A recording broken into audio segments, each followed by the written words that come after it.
the globe, and the heliocentric model of the solar system. What a truly amazing accomplishment of man. It took the collective efforts of some of the greatest minds of all time, over 2,000 years, to invent this model. It was a reverse-engineered masterpiece.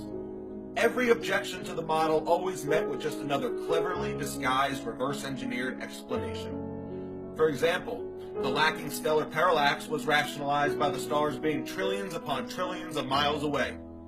A bunch of zeros were added to the end of their numbers to explain away what any common sense would refute.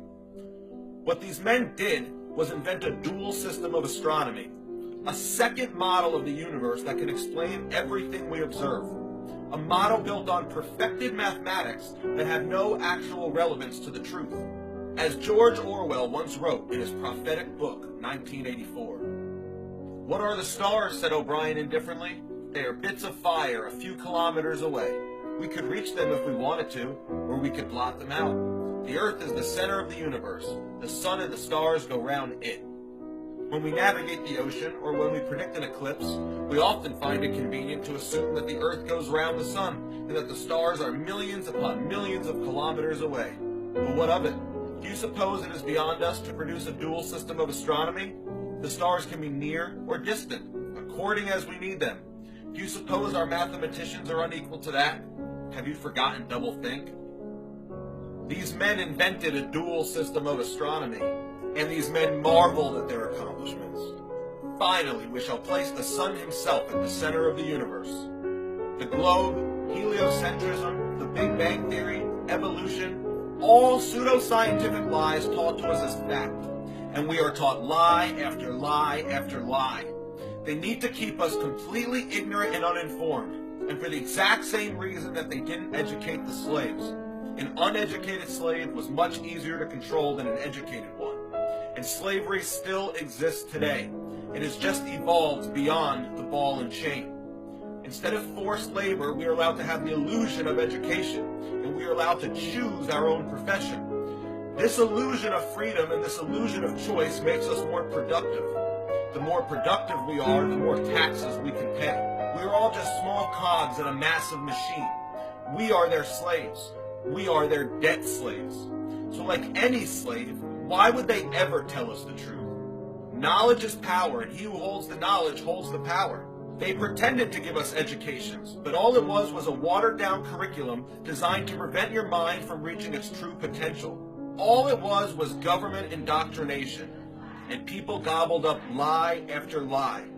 All these lies serve one master agenda, and that's to remove God from creation. Their answer for a randomly created, godless universe was the Big Bang Theory, which requires spherical-shaped stars and planets formed through gravity to even be plausible. It doesn't work if the Earth is flat. How could they go about creating a theory of how a flat Earth, with all the heavenly bodies revolving around it, could be randomly created without the intelligence of a supreme being? They cannot. A flat, geocentric Earth proves creation, and this is a huge problem for the people who possess the power here on Earth. And here's what it all boils down to.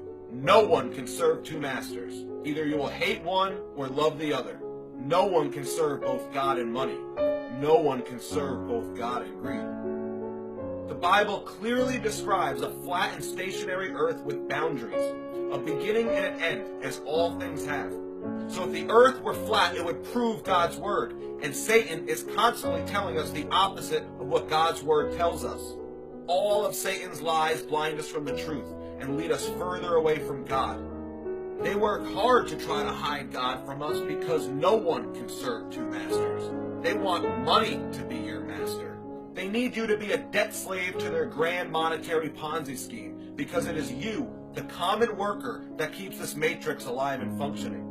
If people knew 100% that God is real, that there truly is an afterlife, and that this physical state we are in is only a tiny blip on the radar, they would stop showing up to their dead-end jobs working for slave wages, and they would stop being debt slaves to the bankers who rule over us.